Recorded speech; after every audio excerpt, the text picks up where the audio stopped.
তো আজ আমি সকালবেলা ঘুম থেকে উঠেই বেরিয়ে পড়েছি রেডি হয়ে একটা জায়গায় যাওয়ার জন্য।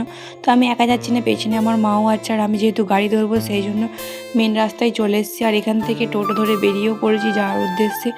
যেহেতু টোটোটা মেন রাস্তায় মানে বাস স্ট্যান্ড অবধি যায়নি, সেই জন্য আমাদের তাড়াতাড়ি করে হেঁটে যেতে হয় বাস স্ট্যান্ড ট্রেন চলে যাওয়ার জন্য।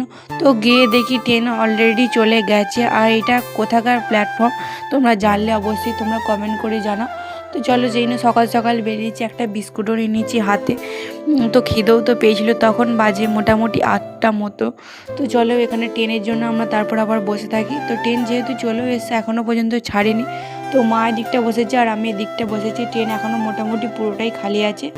আর এখানে দেখো ট্রেন হালকা হালকা মনে হয় ছাড়বে অবস্থায় আছে। আর আমার দেখো মুখে একটা বড় দেখে পিম্পল বেরিয়ে গেছে। তো আমি কোথায় যাচ্ছি তোমাদেরকে বলবো, চলো। আর ট্রেনে দেখো পরিমাণে যেতে যেতে কী ভিড়। আর এখনও হাওড়া যেতে অনেকটাই বাকি। আর এই দেখতেই পাচ্ছ ট্রেনে এখনও এই অবস্থা, তো এখনও অনেকটাই যেতে হবে হাওড়া। তো জানি না ট্রেনে আরও কী ভিড় হবে কী হবে না। আর বাইরের দৃশ্যটা দেখো কত সুন্দর লাগছে। সকাল সকাল বলতে তখন বেজে গেল 9টা কি 9টা 10-15 বেজেছে। তো এখন অনেকটাই যেতে হবে যেহেতু। তো আমরা যাওয়ার সময় দেখতে পেলাম পাশ দিয়ে একটা হুড়ুস করে ট্রেন চলে গেল। তো চলো, আমাদের টাটা করে দিয়ে আমরা আমাদের নিজের পথে চলে যাই। তো আমাদের এখন অনেকটাই যেতে হবে। আর আমি আর আমার মা যাচ্ছি ডাক্তার দেখাতে। তো আমরা চলে এসেছি মানে হাওড়ায় চলে এসেছি, পৌঁছেই গেছি। তো তোমরা বাইরের দৃশ্যটা দেখে বুঝতেই পারছো।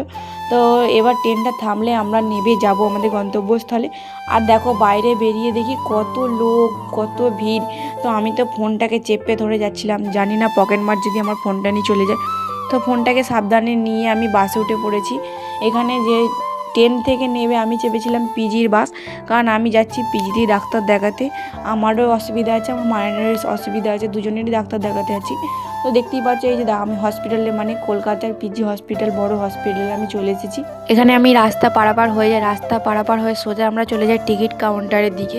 আর যেহেতু মামা আমার সকালবেলায় চলে এসেছিলো, আমার লাইনে দাঁড়িয়েই ছিল, তো সেই জন্য আমাদের বেশিক্ষণ দাঁড়াতে হয়নি।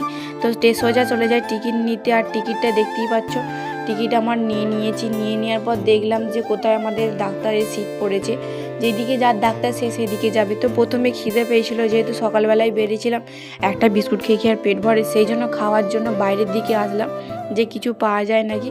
তো এখানে দেখতে পাচ্ছি শসা বিক্রি হয়েছিল, শসা মনে হয় একটা নিয়েছিলাম। আর নিয়েছিলাম ছোলা কড়াই। আর এখানে সবাই মিলে মামা, আমি, মা, বৌদি মিলে এখানে বসে পড়েছিলাম খেতে। আর এটাই হচ্ছে আমার মামা। তো এখানে সবাই মিলে মুড়িটা খাওয়ার পর যে যার মতো ডাক্তার দেখাতে চলে যাই। তো আমার একটু সমস্যা ছিল হাড়ের ডাক্তার, তো সেই জন্য আমি হাড়ের ডাক্তারের লাইন দিই। তো কি প্রচুর পরিমাণে ভিড়। আর রাস্তায় দেখতে পাচ্ছি কত রোগী শুয়ে আছে।